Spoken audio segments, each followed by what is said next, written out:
जैन साथियों, बिहार की सभी विपक्षी पार्टियों से मैं कहना चाहता हूं, खूब मेहनत कीजिए, खूब रैलियां कीजिए। मैं भी खूब मेहनत और रैलियां करूंगा। पार्टी के हमारे कार्यकर्ता भी रैली और मेहनत कर रहे हैं।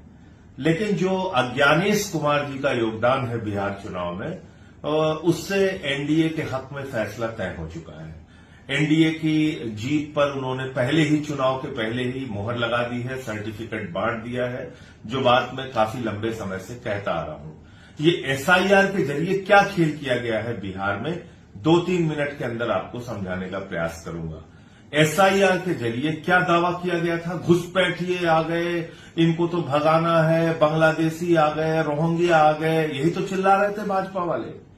आप जाकर पता कर लीजिएगा, जितने भी मतदाता सूची में नाम थे, भारतीय जनता पार्टी ने एक भी नाम पे शिकायत नहीं की कि ये घुसपैठिया है या विदेशी है। एक भी नाम पे शिकायत नहीं की। पहली बात।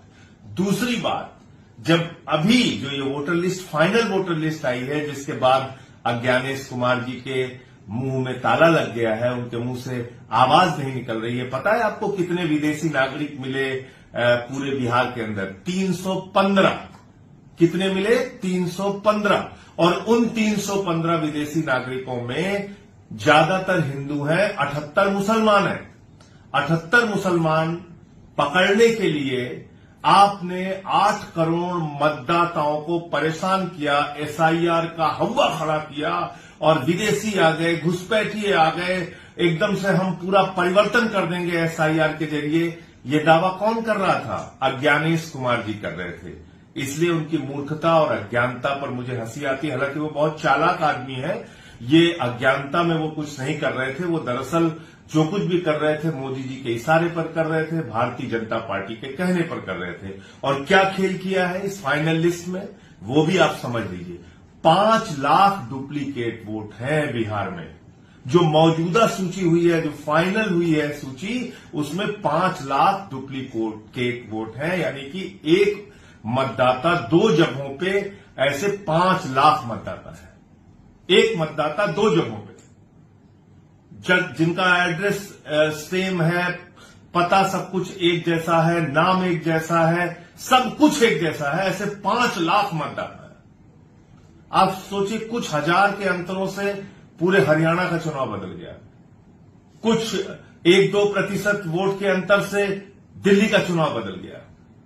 तो बिहार में जब 5 लाख वोट वैसे ही भारतीय जनता पार्टी अपने झोली में रख के चल रही है अलग अलग विधानसभाओं में, तो खेल तो हो चुका है। खेल तो सारा खत्म कर दिया इन्होंने। जो कुल मतदाताओं की संख्या थी बिहार में, उससे 80 लाख मतदाता कम हो गए। आप कल्पना कीजिए कितनी बड़ी संख्या में मतदाता वहां पे घटाए गए और कितने डुप्लीकेट मतदाता वहां पे हैं। तो इतने गड़बड़ झाले वाली वोटर लिस्ट से विपक्ष की पार्टियां चाहे जितनी मेहनत कर ले, चाहे जितना प्रचार कर ले, चाहे जितनी रैलियां कर ले और सभाएं कर ले, उन्होंने तो वोट चोरी कर रखी है, घपला और घोटाला कर रखा है।